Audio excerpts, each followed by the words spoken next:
Tropical Storm Faye has developed in the Atlantic Basin. I'm Mike Naso with the latest on the tropics, and we have a record-breaking sixth-named storm by the 9th of July, and it is off the North Carolina coastline. That is Tropical Storm Faye. Taking a look at the tropics right now, you can see it's still July, so we still got a month or so to go before things usually really heat up.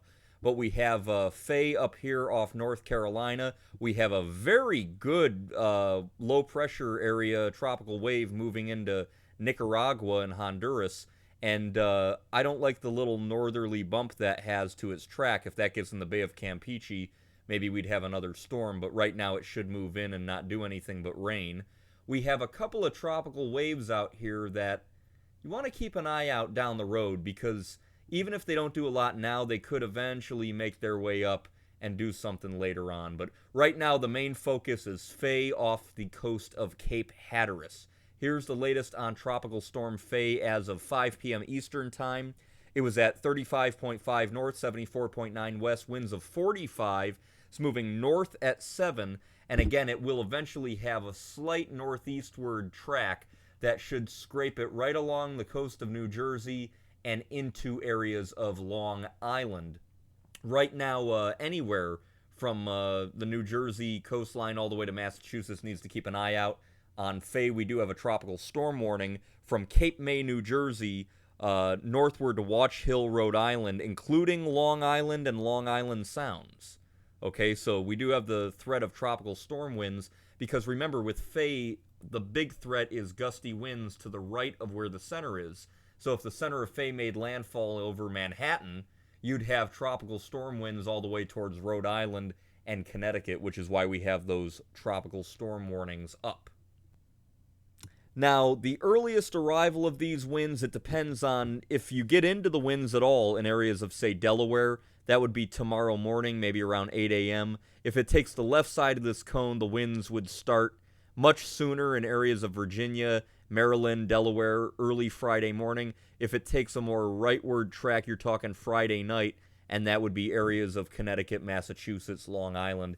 Right now, it looks like we're going to see an area probably Friday afternoon and Friday night along the New Jersey and the New York coastline there. The main threat, obviously, is gusty winds, but we could have some rainfall. It's not out of the realm of possibility. It could wrap around some more, and you get a shield of rain moving up the East Coast.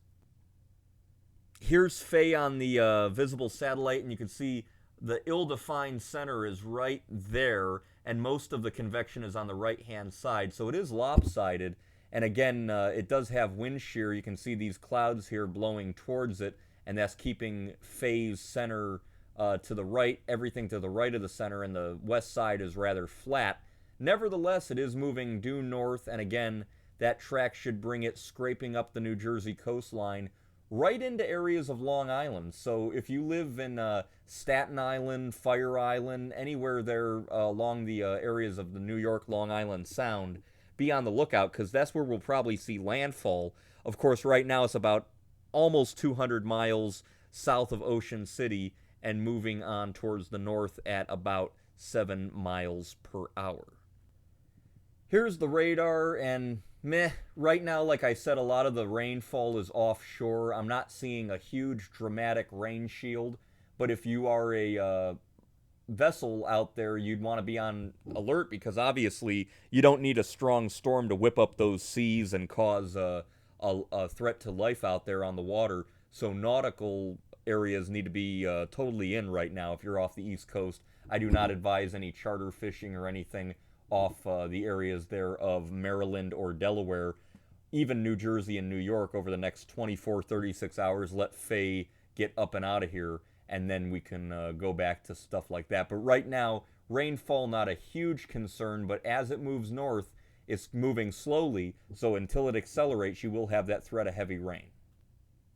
Now, as I mentioned before, Faye is the sixth named storm of the 2020 Atlantic hurricane season. Now, 6 years ago when we used this name list, we had a very slow season, 2014, and we had a Faye, and it was in October.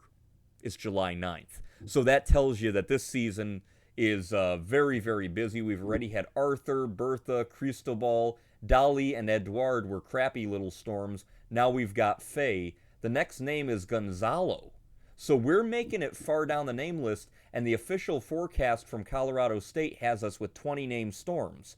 So that would get us down towards Vicky. So we'll see how far we get and what this name list will bring, because it could be pretty nasty. Now, this is an experimental forecast model showing rain rates, the moisture, next month in August. And anywhere you see like oranges and browns, that's drier, and where you see the greens and blues, that is more moisture. And we have a very disturbing idea that in the next 4 to 6 weeks, there's a lot of moisture off Africa through the Caribbean. That could bode very well and very favorable for a lot of hurricanes. And right now the forecast has, I believe, 9 hurricanes, and we haven't had one yet. And it doesn't look like Faye's going to become one. So that means that out of all the storms we have left, 9 of them are expected to be hurricanes. So this could be a harbinger of a very active August. 2004, remember, we didn't have anything. And then we had Hurricane Alex, Hurricane Charlie, Hurricane Francis. It was just crazy. And so we're going to wait and see what the rest of the season brings. Now here's weathernerds.org computer model, and look at in the long range what it does. It brings Faye up and out. We don't have to deal with Faye anymore. Builds in some high pressure, and then look at what happens in the Gulf. All of a sudden, in the next, say, 144 hours, we start getting some indications that we might have some tropical development in the Gulf. And that could potentially be that wave I showed you in the Atlantic making it through into the Bahamas and Florida. And by the way, with that high pressure to the north of it, we'd probably be seeing it head towards Louisiana or Texas, if that panned out. Nevertheless, that's an indicator that we need to keep an eye on the tropics in mid to late July for possible homegrown development in the Gulf. And so it's going to be another thing to watch. In the final analysis, Tropical Storm Faye, we have the tropical storm warnings up. If you're in an area like Cape May, New Jersey, Long Island Sound, be ready for gusty winds and some rainy weather as Faye slowly organizes. You can see the plume of moisture going all the way towards Cuba and the Bahamas. We have a low pressure area moving into Central America with heavy rain.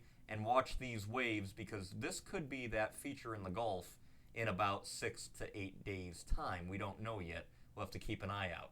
Eastern Pacific, Christina, you were looking rather crappy earlier, but now you're starting to show signs of an eye right there.